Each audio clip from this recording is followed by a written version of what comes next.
Okay, so without further ado, I would like to introduce to you Chris Robinson, who is a professional scout, one of the best in the country. I know that for sure. So welcome, Chris. Welcome. Well, thank you very much. Great to be here. It's taken us a while to actually get the date organised, hasn't it? Because of all the It things I've been has. doing. But I'm very happy to be here. Thank you very much. Thank you. What I want to do before we go into the world of scouting, I want to ask you a few quick fire questions. So, defender or attacker? Attack. VAR or no VAR? VAR. Sam Kerr or Beth Mead? Ooh, Sam Kerr. Notepad or phone? Notepad. Okay. Long coat or short? Long coat. Yeah, you see, I was going to say blue or black because you've always got. Yeah, it's black. Yeah, the main one. Well, I've got a blue one as well, but it's black. Yeah. Okay. Thanks for that. So good. Let's rewind. We're going to get into the world of scouting, but I want if you can just give us a little sort of summary of you as a dad. I know you've got a family and you've got sons and I'm not sure if your daughters play football. You've certainly had sons in football. Tell us a little bit about your journey as a parent on the football Okay. So landscape. I've 5 sons and a daughter. And 3 of my sons have been in academies or in the professional game. They all play football, have played football. They're a bit older now. So I went through this as a parent when they were getting 7 or 8 and getting signed at academies, depending where we were in the country at the time, different academies. So I've had all the elation of knowing that your kid is wanted by a club. The pride of seeing them play for a club, which was fantastic, and then the heartbreak of them getting released one way or another by clubs. So I've been through that cycle as a parent, and that has certainly helped me in my 30 years in the professional game. A lot of it in academies helped me to understand and empathise with the parent point of view. Wonderful. And Chris, were you when your sons were going through it and you were going through it, were you in football at the time? Yeah, I'd been playing and I'd been coaching, and depending on the ages of the sons, I was managing, I think, and coaching again at the time. So yeah, I was in football, but of course, seeing it as a coach or manager, as I was doing at the time, it's very different perspective than a parent, as you know. You know, it still felt as different, even though it was the game. I was certainly no better behaved on the touchline because I had experience in the game. I can't lay claim to that, unfortunately. I got as wound up as everybody else, I'm sure. That's interesting because there are some people that we've interviewed that are are in the game now, and their youngsters are playing or have played football, and they've sort of like said, well, because they have played, for example, that they've kind of learned not to get involved, not to sort of but you were the opposite. You were like, I still am. Yeah. I'm hopeless. I'm the most away from a football pitch. I'm one of the most laid back people you can meet and relaxed and so on. Something strange occurs when I get near a touchline. I think I get very competitive. Mm-hmm. It's very unfortunate, and so all of my kids. So growing up, I've got grandchildren now. You know, Christmas when you get games out is awful. We're all so competitive, and it's not good. We all joke about it, and they all blame me, which is fair enough. We all joke about it, but it's actually seriously not a good thing because you can't just enjoy doing something, or it's hard to. You know, when me and my kids, I say growing up, if we play a game of tennis, we're going to play to win. I never let any of my sons or my daughter win anything when I was a kid. Mm-hmm. Until they got to the age which inevitably happened, where they would beat me because they were younger, fitter, stronger. And then they knew that they'd won properly. But I still don't like getting beat. I suppose this is what got me into professional football. that sort of winning mentality, and I can't lose it. I'm hopeless. I'm a hopeless case. You're not alone, I'm sure. So just tell us a bit about when your kids were in academies, and what happened. Like, did they ever play professional? How far did they go? No, the sort of best player amongst all of us was my second oldest son, Nye, who got to 16 at Burnley. And they really made a fuss of him when he signed for them as a youngster. They got him to sign on the pitch at Turf Moor before a game. We were living in the Northwest at the time. I was working for Man City, I think, for some of that time. And he played for Lancashire and so on. He was a really good player. But when he got to scholar age, Burnley just didn't have any money and only took on 2 scholars that year. Now, they said to us that he was the next on the list. I don't know whether that was true or not. But he was absolutely heartbroken, and he had offers from other clubs, but he was just so disillusioned, I think, by the process that he actually dropped out of football for a couple of years. He went then to university. He started playing again then, and he's played on since then. But he has another career now. He's clinical lead for mental health services in Salford. So but he still plays five-a-side football. He's 41 now. He was a good player. He was the best. So that was his journey. Was the most distressing, really. My eldest son was at Burnley and then Bury, and he was a decent footballer. And he's now one of the top fell runners in the country, which is a bizarre sport, a crazy sport. What is that? He's a top fell running. It's where you run up hills, like mountains, right? And you run 20 miles up and down mountains. And he does it for fun, and I don't understand it at all. I didn't like running when I was playing, let alone I did a couple of marathons when I was older for charity, but still wasn't a great experience. And then Keir, one of my youngest ones, was at pre-academy and then academy at Portsmouth. But he had so many other things going. He was playing cricket for the county and everything. There were a lot of other things. And he now looks back. He's in his early 20s now. And he's playing at a good standard in non-league. But he looks back and says, I wish I'd been more focused when I was 7 or 8 sort of thing.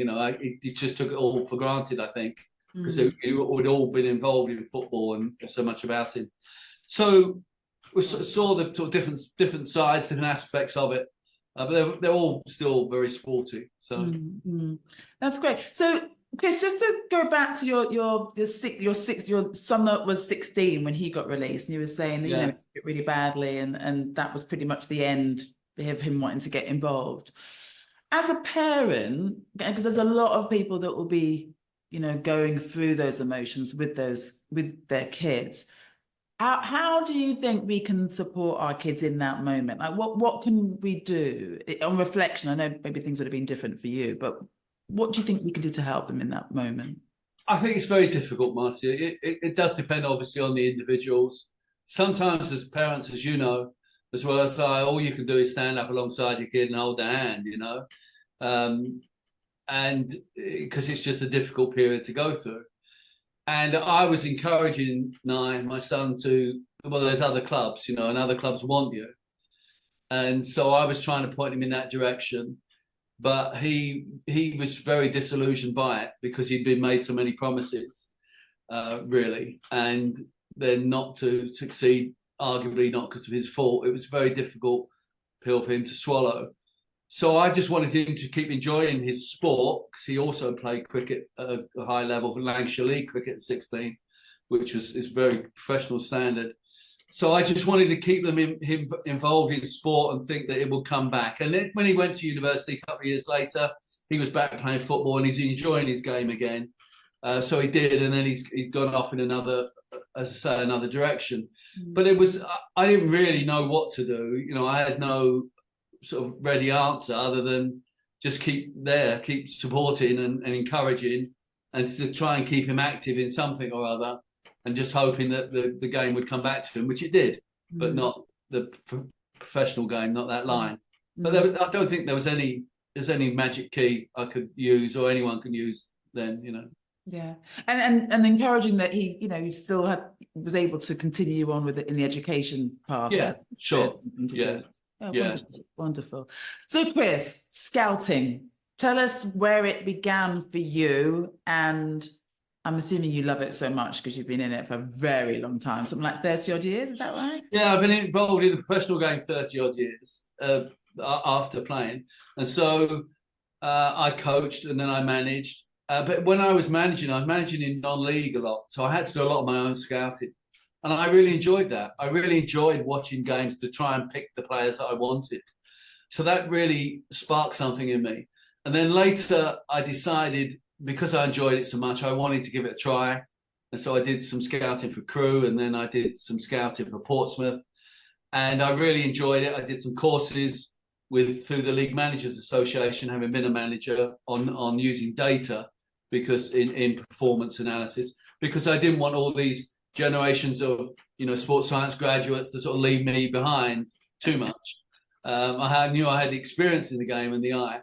But then, so I've had 15 years now, one way or another, in scouting professionally.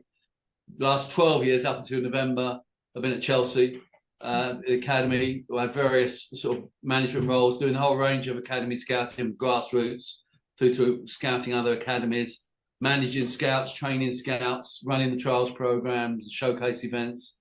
And that's been great. I really enjoyed that. I'm a Chelsea fan as well, which is always nice to work for the club that you support, an extra bonus. But it's a fantastic academy, one of the best in the world, clearly. And so I've got the opportunity to work with a lot of great people and learnt a lot. But then decided in November, as you know, that I wanted to make a change. I had to finish the book that I'm writing, The Scouting Game, on scouting.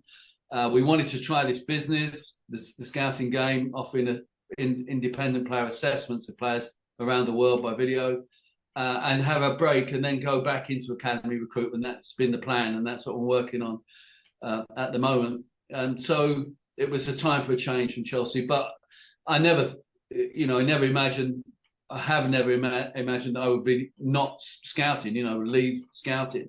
And even in this couple of months when we've been launching the business and really busy with that, I'm still going out to 2 or 3 games a week, still the phone is going all day from agents and so on, and still talking about players. So not much has changed really. So what is it that you love? Well, what keeps you sort of going back to it and still being as involved?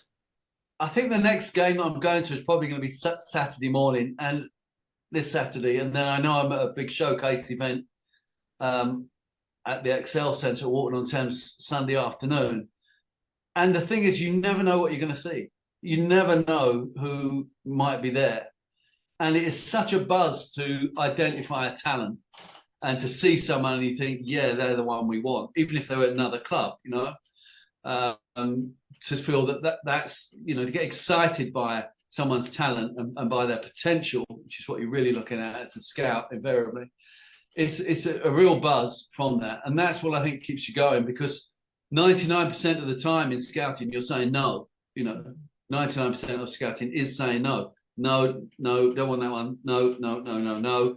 And it's the odd yes that keeps you going, that motivates you to go out in the rain with the long coat and with your notebook getting wet and all that sort of thing, out in all weathers. It is that motivation to find that player that you're looking for that moment, and then on to the next one and the next one. Right. That's the buzz. And who have you scouted that we know? Well, scouting is a team game now, I always say. And a lot of the scouting I did at Chelsea was on academy scouting, so looking at players at other academies that we might buy, which, as you know, you can do. So I did reports on people like Billy Gilmore, who's now at Brighton, Ethan Ampadu. And there is a very talented boy at Chelsea now, under 16, who's playing in the 18s, called Shimi Mwaheko, who plays for England.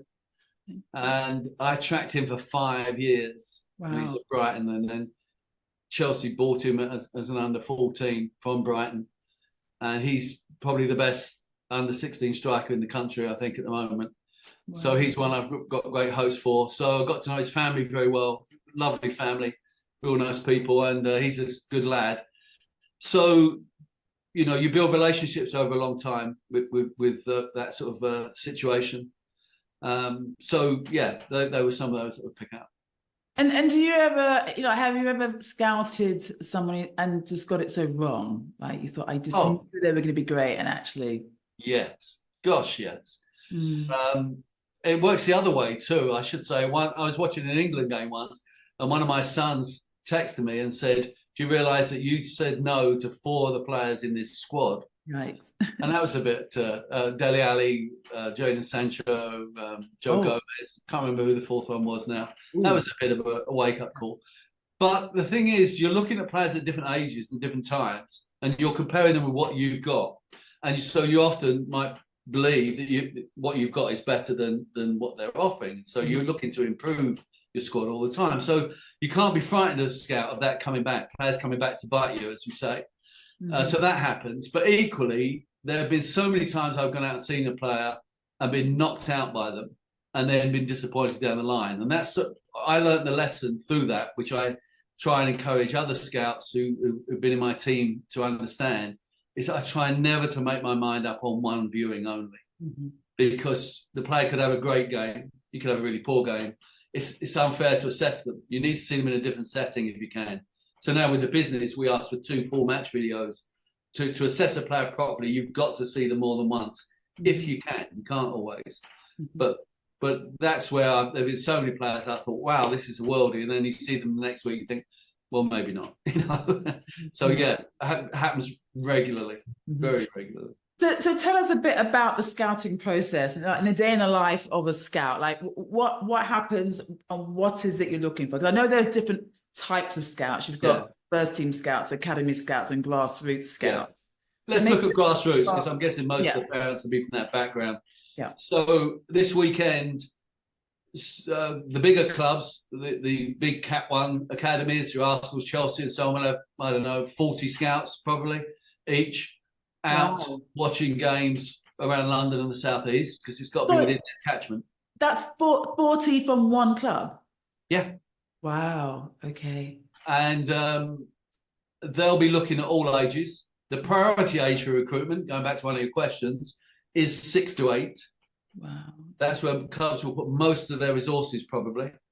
Because if you sign a player when they're under 9, as you know, it's the first age you can sign them, they're free. They don't cost you anything.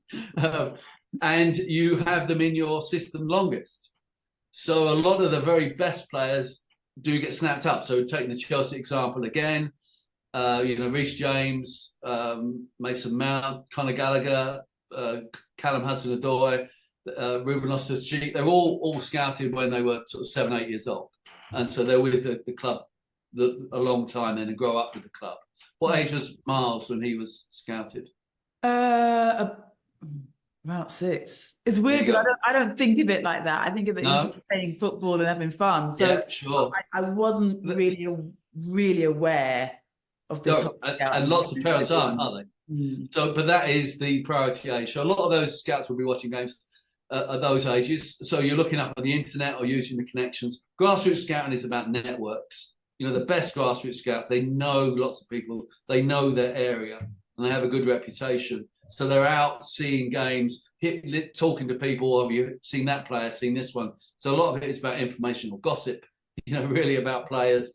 And then you're going to watch them and assessing. You've got to know what you're recruiting for. So you've got to, if you're looking at under 12s, you've got to know what the standards are of your under 12s really well. That may sound obvious thing to say, but so many scouts don't spend enough time getting to know their own players and their own squads before they go out on the grassroots and try and find the next star. And then they bring someone in, and someone like me is saying, well, no, actually, we've got 3 players like that, So they'll be out in all weathers and out on the parks and where they know. If you've got 100 fixtures to choose from, you're probably going to start with the best leagues. Okay. So parents say, how can I get scouted? How can my kid get scouted? Well, it does help if you're playing in the best leagues, the higher leagues, because as a scout, you'll be thinking, well, there might be more good players at the higher standard. They might get better coaching. Now, it doesn't always apply, and you can get diamonds in any situation, But generally, then the scout, you're going to start picking the top age, the top standard, and for whatever age groups are the priority for your club, and looking for players in those positions. And then you're just getting out and watching, and it's a numbers game.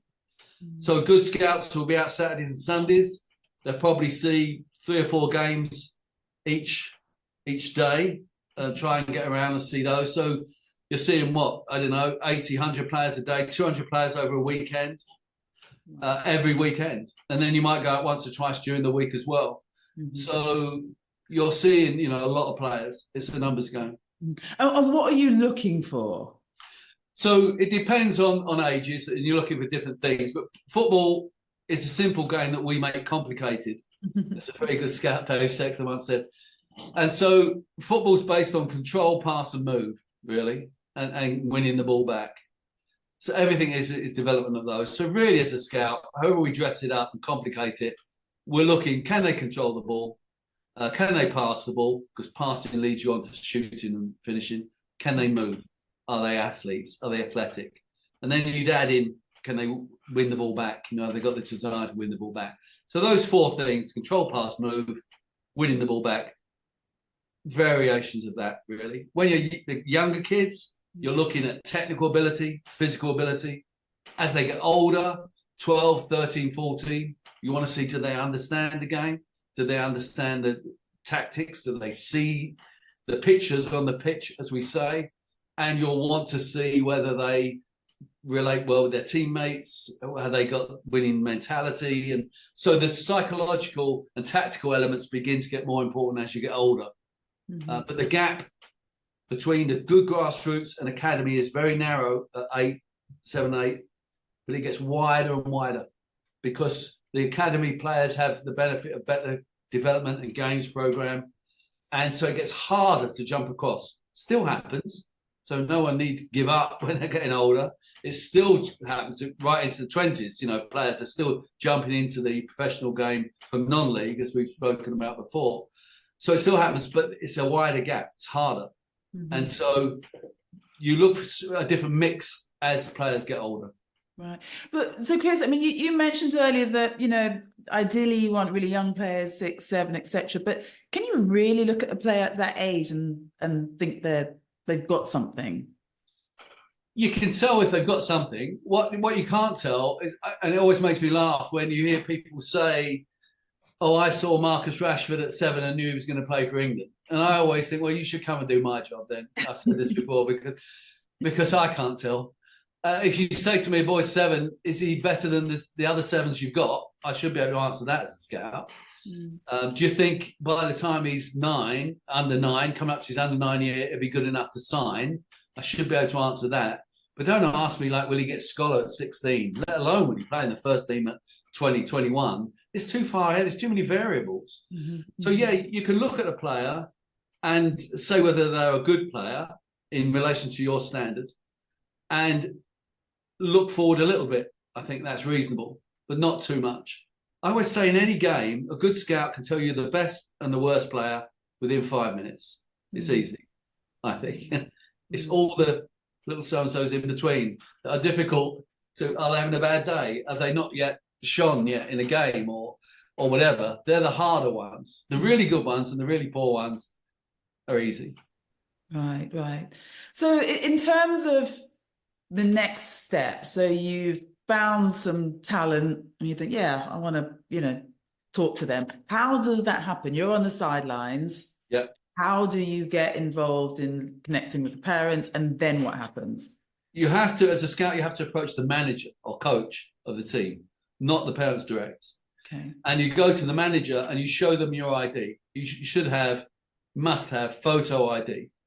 And because that assures the coach and the manager you're from a proper club, you would have been checked in terms of safeguarding, all those things they can assume by your credentials. And you can say, I really like your number 10. Tell me about him, you know, and they'll tell you about him. So I'd like to speak to the parents. I'd like to get him in for something. Hopefully they will agree. And they'll introduce you to the parents if they're there, or pass your number on to the parents if they're not. And then you can talk directly to the parents. And then you might be saying, oh, look, I thought Miles was great today. I thought, you know, I want to see him again. Where are you playing next week? Do you play for any other teams? So on. Or you might be saying, well, I'd like Miles to come in for this trial event we've got next week, or in on a formal trial with the academy, which is an 8-week trial. Mm-hmm. Now, a thing that parents have to get really clear is that there's lots of different things you can be invited into. You might be being invited into a development group, which is just beneath the academy. They're called different things, elite groups or shadow squads or whatever.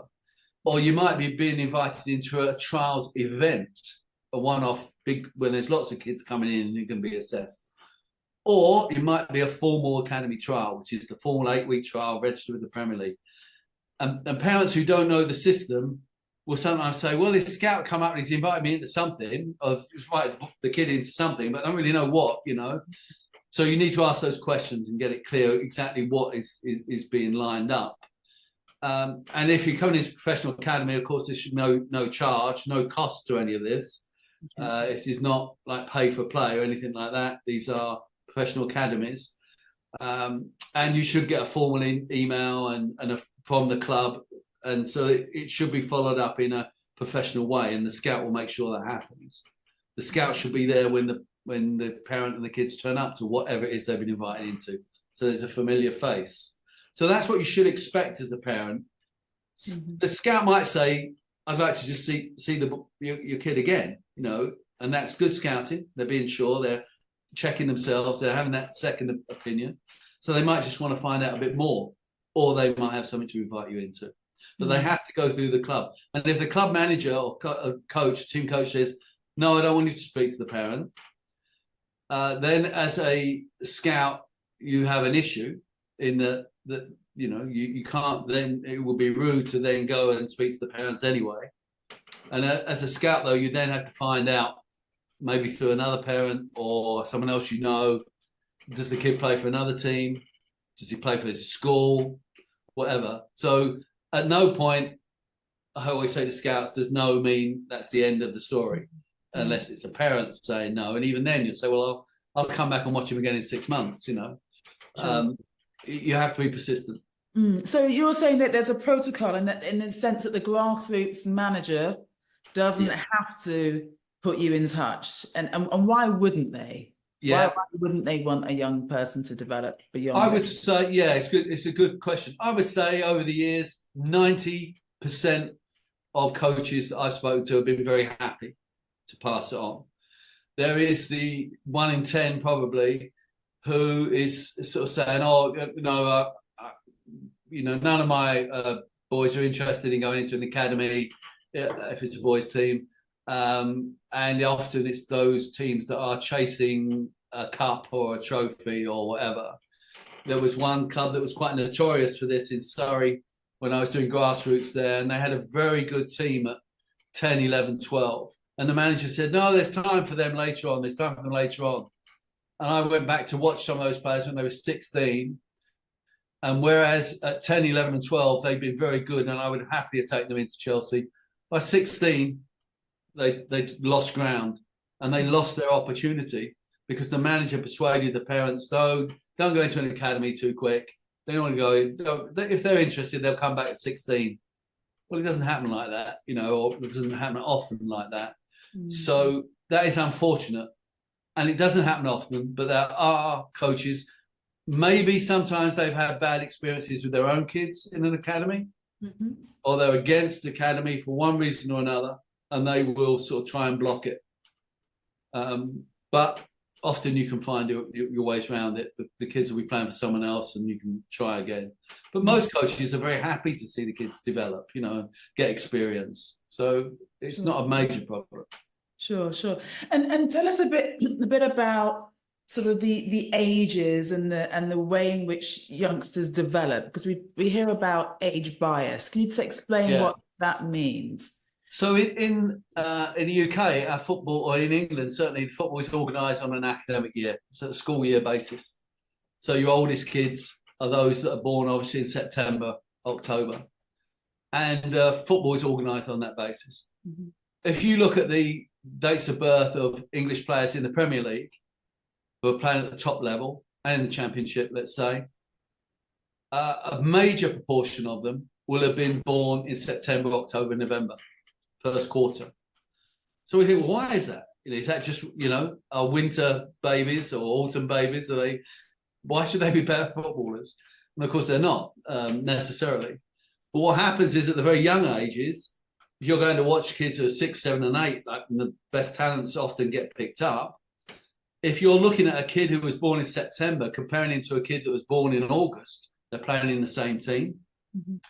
But there's a big chunk of their lives different between them. The September one is likely to be much more mature physically, maybe emotionally as well. Not always, but often. And so that's a big advantage. So they get picked out at the very young ages. Then they get the coaching and the development and so on. So it then reinforces itself, and they are in the majority as they get older. It begins to even itself out as you go through the years. And the younger ones who survive, who get in the game and survive in the game, proportionately do better, funnily enough, down the line.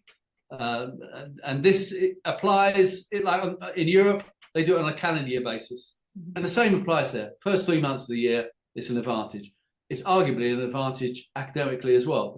It's not just in relation to football or all sports. It applies across the board because you've got 12 months is a big span in a kid's life when they're very young. So there's a lot of differences. So clubs are aware of this, scouts should be aware of it. But of course, when you're watching the kid at grassroots, you don't know when their birthday is. You don't know, that one's a July one. When's Miles' birthday? September. Oh, there you go. So I planned it that way. Well, there you go. So he's off to a good start there anyway. You just said it all matches up, evens up later on. It does down the line. See what happens, shall we? Yeah, absolutely. And what about positions as well? Because I've been around parents who sometimes get stuck on, my child's a striker, but they're playing him in a different position. And certainly, Miles has been trialing out in different positions. So, what should we be thinking of as a parent when it comes to what we think our child is versus what the academy wants them to play? Well, in the first few years, 9, 10, 11, 12, arguably, you just want them to develop as footballers. So you want them to play in different positions and have different experiences and see what they can do. Then when they get beyond 12, 13, 14, 15, they will begin to specialise. Even then, they need to be able to play, in my view, in at least 3 positions, say, in a 4-3-3. So if someone's a left-back, they should maybe play a left centre-back and a left-sided midfield or a left, whatever. 3 positions in a 4-3-3, I think they need to be comfortable at to give them a better chance against selections because that gives them more options. They're more versatile. So it's a gradual process of specialisation, but you don't want to do it too early. Reece James, when he came in, very young, 7 or 8, brought in to Chelsea by a great scout, Ray Rembridge, who's recruited 60-odd players who've done very well at Chelsea. Reece was a striker. He then became a midfield player. About 13, he was an average midfield player. 12, 13, he switched to right back and has now become arguably one of the best right backs in the world. Ashley Cole was a striker when he first started, becoming the world's best left back, in my opinion, in his day. So people change their positions. So don't be worried about that. You have to trust the process a bit, I think, if your kid is in the system. And there's time to specialise down the line when they're a bit older. But even then, they need to be a little bit versatile in 2 or 3 positions. That's healthy. Otherwise, you hear kids come and say, what position do you play? I've had this so many times when I'm doing trials and they say, I'm number 10. Well, that's great. So we're not playing with a number 10 today. We're playing 4-3-3. So where do you want to play? And if that's, or defensive midfielder sitting in front of the back 4, well, we're not playing that system today. So that's not helpful. A player needs to be a bit versatile, 2 or 3 positions at least. But the specialisation comes in their teen years and on from there. Okay, really interesting. And sort of just looking at slightly older players as well. I mean, I know that, again, when probably around under 13, in Mars's club, at least 3 youngsters came in from grassroots at that age. And they're still playing in the Arsenal under 18s, under 21s now. How often does that happen? It does happen. A Category 1 club will take on, say, 18, roughly, give or take either way, under 9s each season. And across all the other ages, from under 10 up to under 16, let's say, they maybe sign that number typically across all of the other ages. So there's nowhere near as many as that first intake. Okay. And the idea is, the theory of good talent development is you get the very best players you can at the youngest age, and then you only need to make adjustments as you go through. But players will come in at all of the ages, all of those ages, and sometimes beyond. But it's tough for them to get across. I can't think of any player off the top of my head who came into Chelsea in, say, 12, 13 and above, and the many that have, who went on to play for the first team.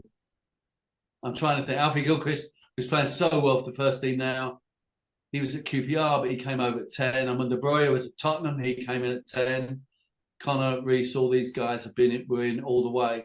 Trevor Chalobah was in all the way through. So there's not many who make it at the very top category one level. That doesn't mean they're not going to go on a professional career elsewhere. Jamie Vardy was released at 13 for being too small by Sheffield Wednesday, and he didn't turn pro till he was 23.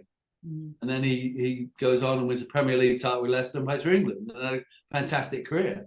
So it can happen later down the line. Ian Wright didn't turn professional for a few years, but well into what you think of will be the professional ages. So it varies hugely, and it's not the end. But to be honest, at the very top, I'm struggling to think of any player off the top of my head who came in from grassroots and got to Chelsea's first team. All those that I can think of that have either been there from they're very young or were brought in from other clubs where they were, like Billy Gilmore and Ethan Ampadu and what have you. So it gets harder. It's a harder journey, without doubt. Yeah. And Chris, what are the most sort of common questions that you get asked by parents around scouting? What are they sort of challenged? The first thing people say is, what is it you look for? As we've been saying, and then how do you know if when they're 7 if they're going to be any good at 18? So I say I don't. So those things, and then what happens then if when my kid's going to get released from an academy? As parents are already, perhaps because of some of the publicity, understandably can be nervous about it. Is it tough, and is it true that certain clubs only like big, strong, athletic players? Others might say, is it true the club only likes little technical players? They're worried about what's going to be there when they get to the academy. And what happens when they get released? Will they just get thrown on the scrap heap sort of thing? How does it done? So these are the things that are on parents' minds often when they're asking how the system works, which is one of my motivations in writing the book on scouting, because so much of it, people don't know what happens next, as it were, when someone's identified. So tell us a little bit about your book, but also your company, The Scouting Game. I'm really interested in how that works and what sort of people are coming to you for these scouting reports, and what you're like. Do you tell them the truth? Oh yes. Oh God, yes. So a few years ago, on an August evening, I said I would take my wife out for the night, as I often do, and we went for a lovely meal, and then we went to an FA Youth Cup game near us where we live in West Sussex. So you can't say I don't show a girl a good time. Early round the FA Youth Cup was a night out. It was a nice meal. My wife is very much into sport, as you know. So we were watching it, and there was a kid playing for the opposition who scored 4 goals on the night. And I sort of thought I recognised the name, and he had been in Chelsea at one time. And so Julie said to me, "Oh, will you get him in on trial then? He sounded great going tonight. He scored 4 goals and did really well." So I said, "No, because he doesn't do this, he doesn't do that." And she said, "Will anyone ever tell him that then?" And I said, "Well, no, possibly not. I'm not going to go and say, oh, I'm not taking you on trial because you didn't do these things." There wasn't the opportunity. And that stuck in her mind. So last summer, when we started promoting the book, The Scouting Game, the publisher said start doing stuff on social media. So we started having some fun with that. Parents were getting in touch with us all the time. How do we know if my kid's any good? What is it you look for? Has my kid got it? And so Julie, again, being brighter than me, said there's a business here, because parents want to know. So we decided we'd give it a go. I left Chelsea in November, and we set the business up in December. So the idea is that we get parents to send us in 2 match videos. We analyse them. We have analysts who take them apart and clip them. I do reports on them, 11-page report on a player, absolutely taking their game down to finer detail. And crucially, we say, this is what you're good at, this is what you need to work at, and this is how you can work at it. This is what you need to do next, because that's what parents say they want it. No one else is doing this. There's no other business like it. So we didn't know if anyone would be interested.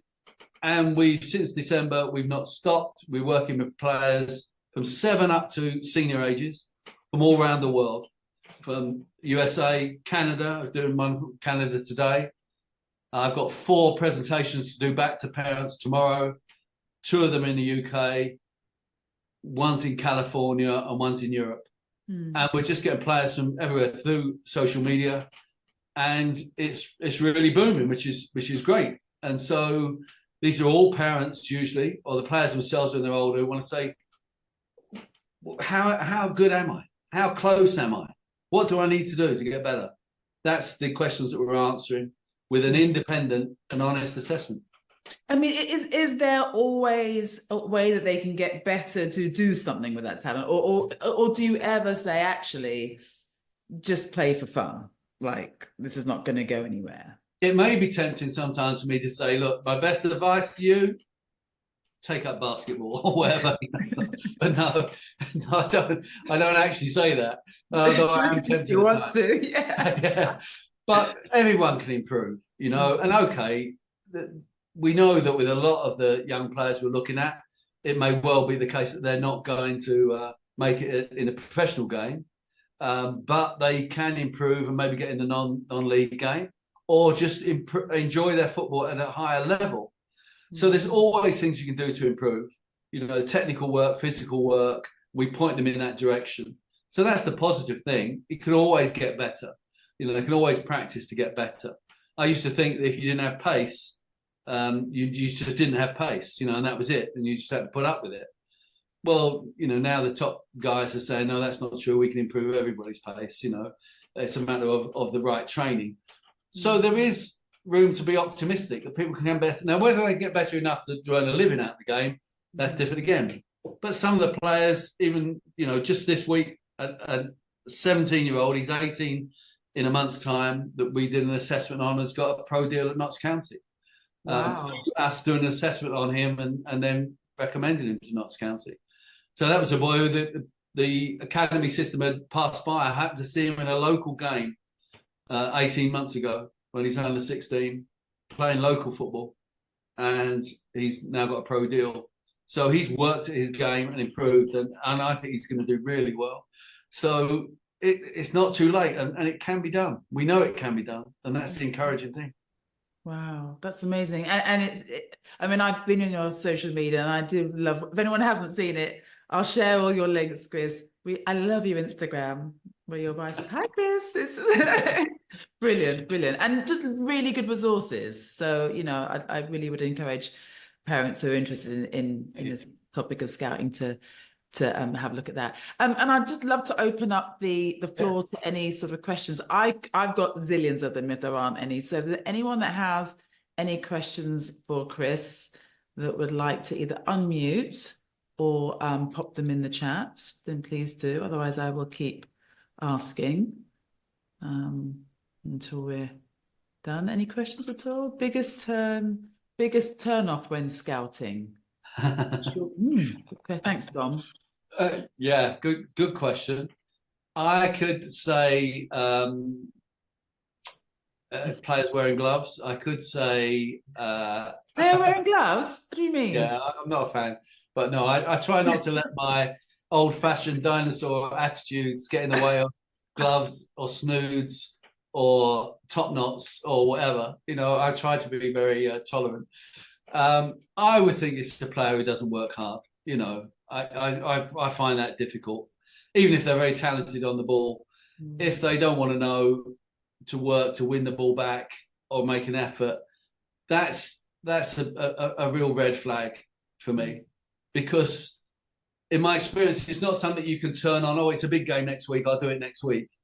It's like if players don't work in training, there's not many who will then work in a game consistently. It's all about attitude and approach.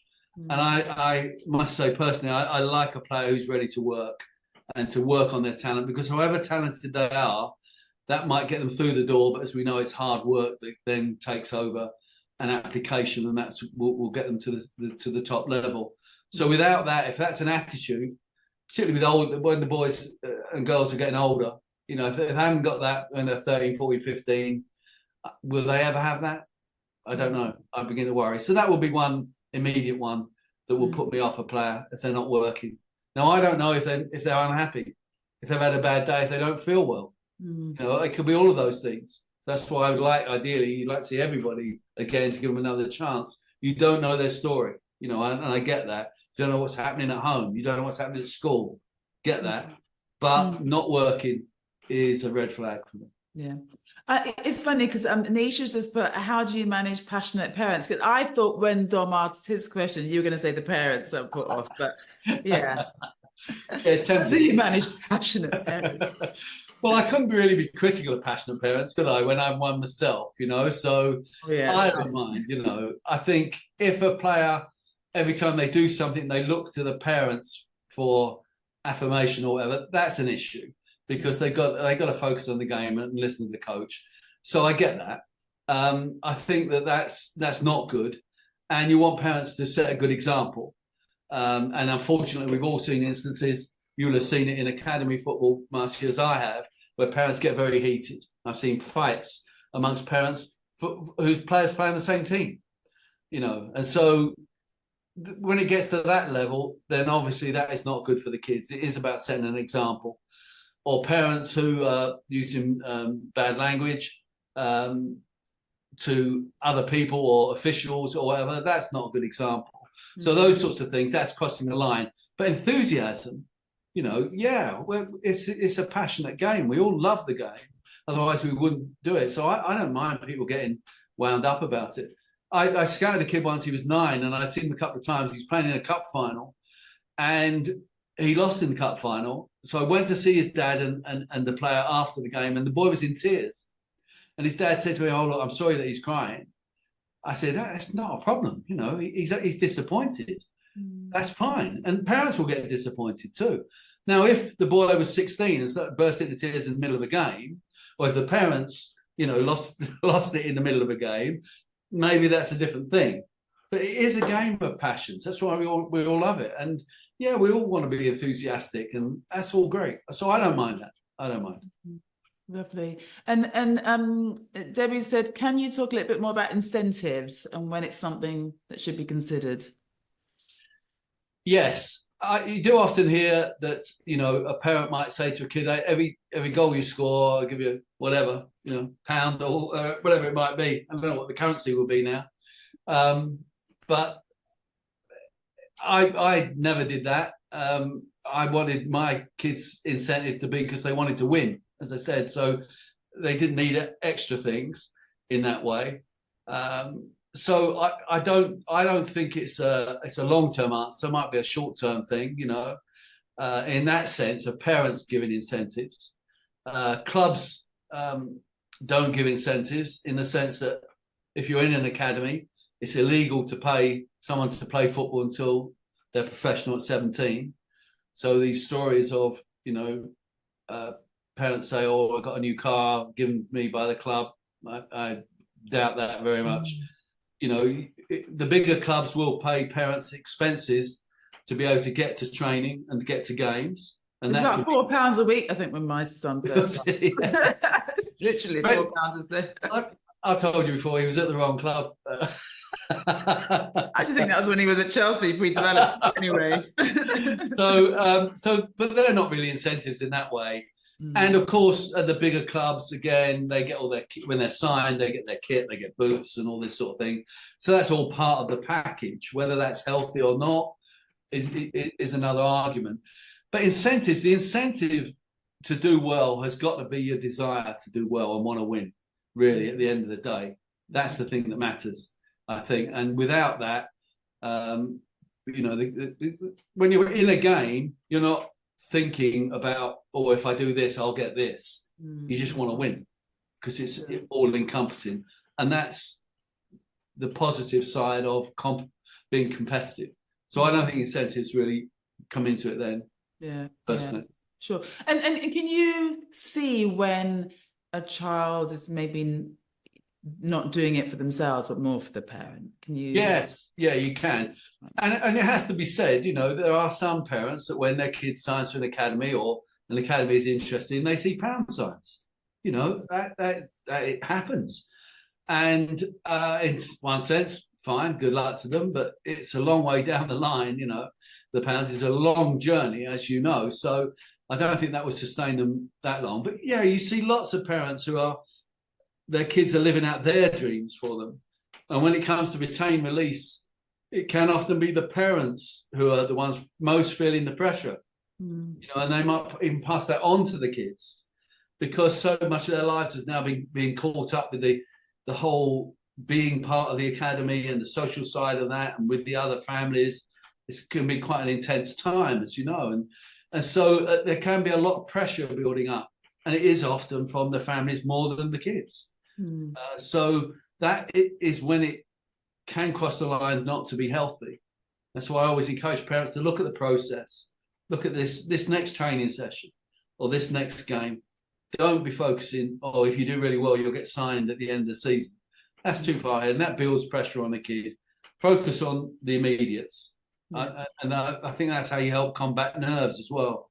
Talk to kids about just do what you know, get your game going, simple passes, look at the process, not you got to win this one, Yeah, the journey rather than the destination as absolutely.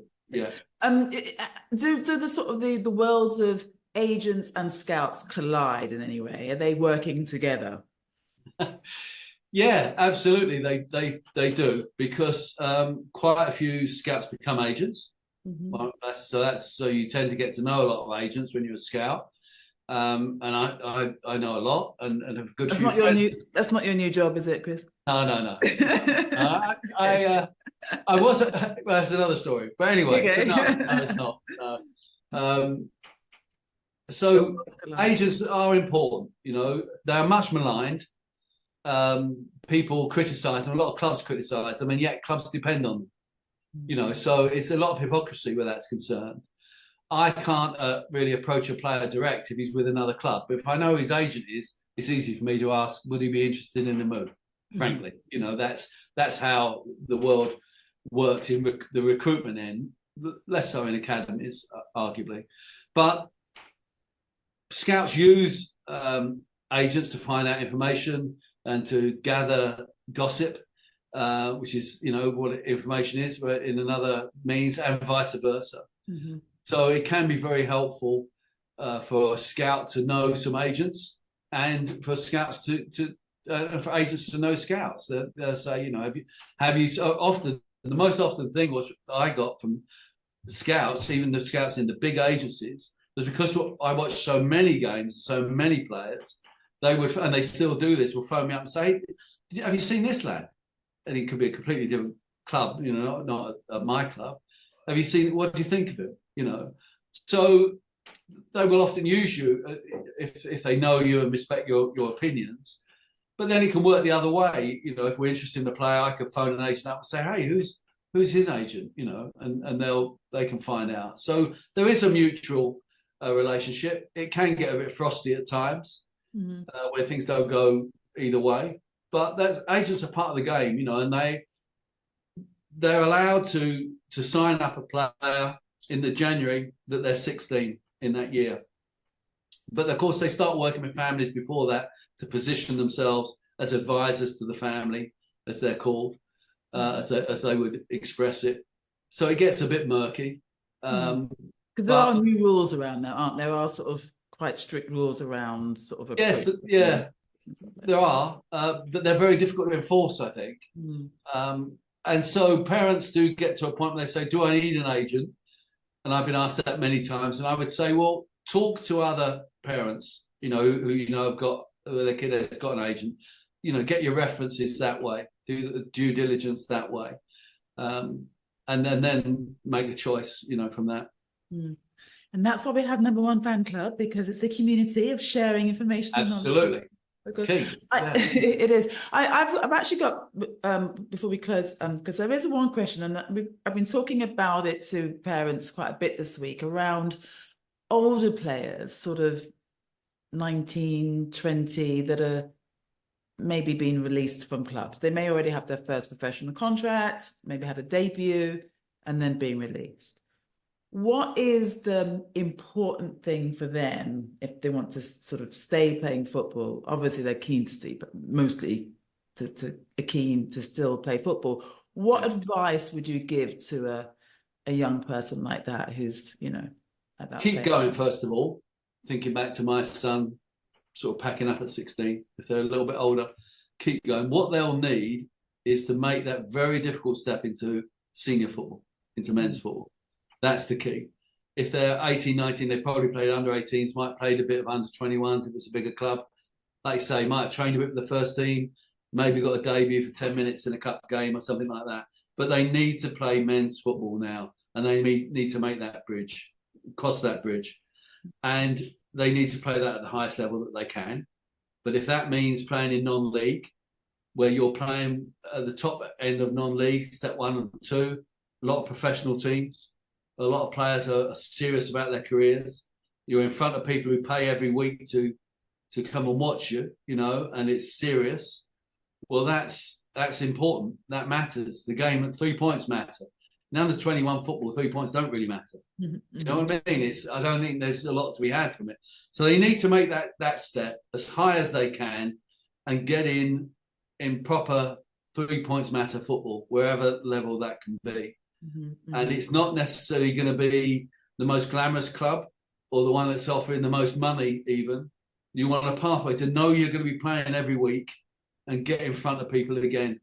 And if you're that age and you're playing good standard non-league football, let's say, clubs will come and watch you. The scouts will be there without any doubt at all. So that can be a good route.